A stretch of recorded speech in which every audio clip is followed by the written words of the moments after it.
Hello， 大家好，我係設計師阿 Ben。今日咧帶大家嚟到紅磡海濱南岸呢個430尺兩房一廳一廚房一廁所嘅單位，係啦，大家都睇到呢個係一個半製成嘅單位嚟嘅。半製成單位咧係指水電、泥水同埋油漆完成咗大部分嘅階段。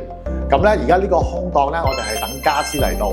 咁喺家私嚟到之前咧，咁我哋設計師咧係有責任嚟呢度咧做一個驗收，同埋睇下裏邊有啲咩唔妥，同埋有啲咩需要去修正改進嘅地方。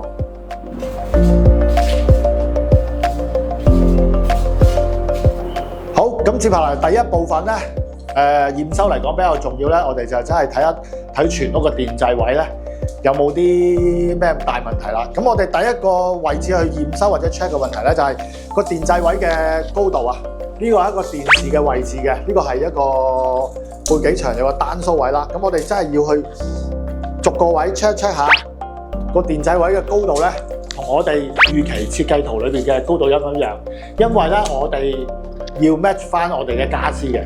咁咧第二樣咧就要去睇一睇啲電線位啦。而呢個單蘇啊、孖蘇啲電線位實唔實？有冇甩啊？有冇鬆啊？有冇啲大問題嘅各樣嘢？咁亦都好緊要嘅。咁呢邊係啲天線位啊，嗰啲寬頻位、電話位嗰啲啦。咁電位咧就係要咁樣 check 㗎啦。好啦，而家咁我哋講咧第二個部分咧，我哋必須要驗收嘅部分啦，就係講廚房同埋廁所嘅瓷磚啦。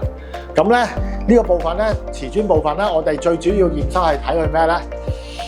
就睇翻佢嗰個瓷磚嗰啲顏色同埋花紋對唔對？咁其實我哋已經之前咧係睇過嘅。咁呢次咧，我哋應該係睇第三次㗎啦，因為驚錯啊，所以我哋都會去 check 翻呢啲顏色同埋花紋嘅。咁另外一個部分咧，就可能睇下佢啲接駁位。咁譬如例如呢啲接駁位，再摸一摸佢，每一個磚都摸一摸佢，其實有冇凹凸唔平啊？咁啊而家冇啦。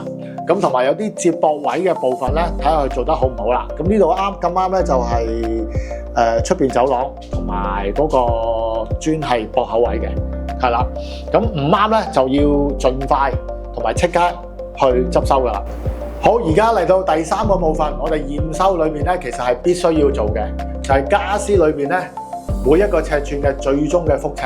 咁咧，其實我哋之前咧已經係喺設計圖紙裏邊咧已經畫咗啲尺寸，同埋已經係覆咗1至2次噶啦。